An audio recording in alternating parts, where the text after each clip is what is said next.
بسم اللہ الرحمن الرحیم۔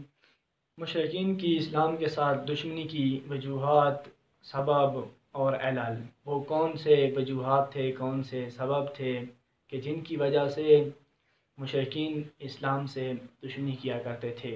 تو ان میں سب سے پہلی وجہ ہوائے نفس تھی اور مال کی محبت، دنیا کی محبت تھی، کہ جس کی وجہ سے وہ لوگ اسلام سے دشمنی کیا کرتے تھے۔ اسلام میں یہ چیز ناقابل قبول ہے کہ کوئی ہوائے نفس کے ذریعے، یعنی خواہش نفس کے ذریعے دنیا میں اپنی زندگی گزارے، بلکہ اسلام اس لیے آیا ہے کہ شخص کو ہوائے نفس کی بجائے خداوند متعال کے حکام کے مطابق زندگی گزارنے کی تعلیم دے۔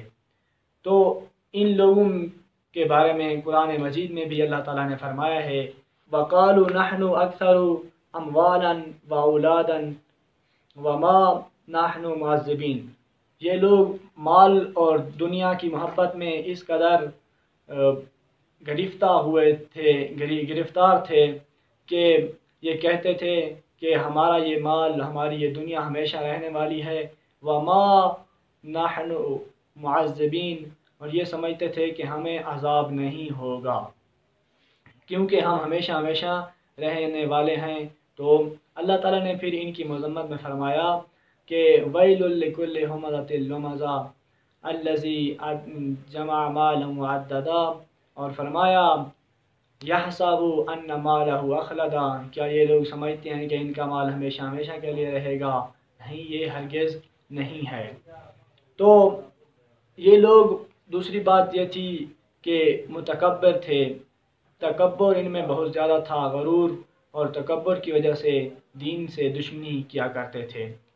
اور دوسری وجہ ترس اور خوف تھا، تاریخ نے اور قرآن نے بیان کیا ہے، ان کے دلوں میں خوف تھا کہ ہماری سروری اور بادشاہت ہمارے ہاتھ سے نہ چلی جائے، اس وجہ سے یہ لوگ اسلام سے دشمنی کیا کرتے تھے اور سمجھتے تھے کہ اگر ہم نے اسلام، یعنی کہ یہ ان کی ایک گھٹیا سوچ تھی، اگر ہم نے اسلام کو قبول کر لیا، اسلام کو مان لیا، تو ہماری تو سروری نہیں رہے گی، ہماری تو بادشاہت نہیں رہے گی، بلکہ اسلام کی بادشاہت ہوگی ہمارے اوپر۔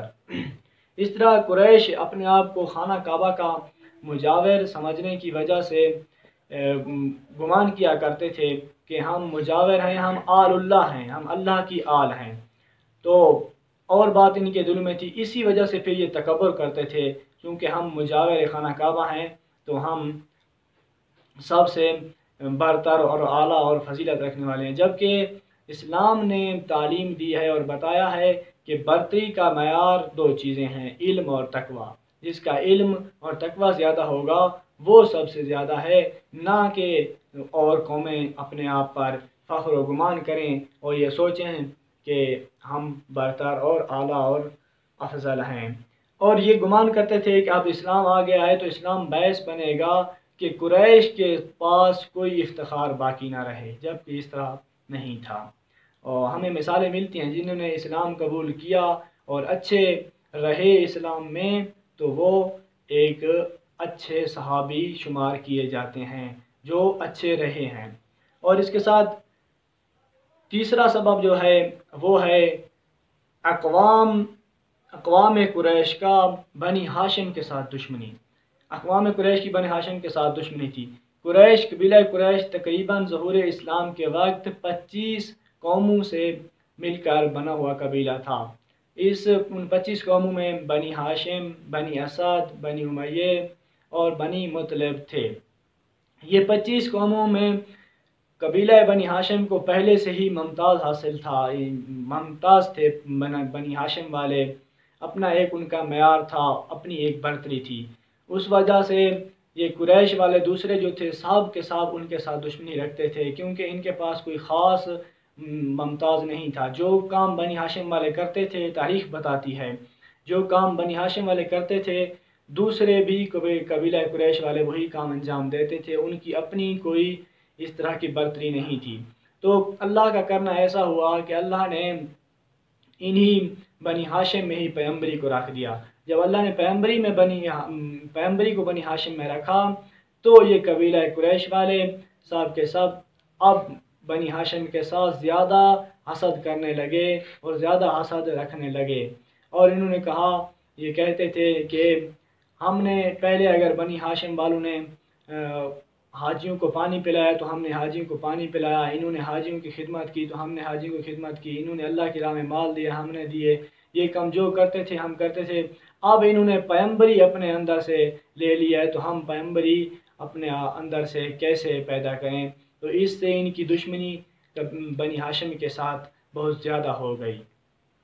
اور چوتھی اور آخری وجہ جو اسلام نے بتائی ہے وہ یہ کہ مشرکین تعجب کرتے تھے کہ اس کے ساتھ کہ ایک پیغمبر کیسے، ایک انسان کیسے پیغمبر ہو سکتا ہے، جیسے کہ آپ نے سنا ہے، تعجب کرتے تھے کہ ایک انسان کیسے پیغمبر ہو سکتا ہے جبکہ یہ ہم ہی میں سے ہے، ہماری طرح کھاتا ہے، ہماری طرح پیتا ہے۔ تو اس کے اوپر انشاءاللہ اگلے کلپ میں آپ کو بتایا جائے گا۔ السلام علیکم ورحمۃ اللہ وبرکاتہ۔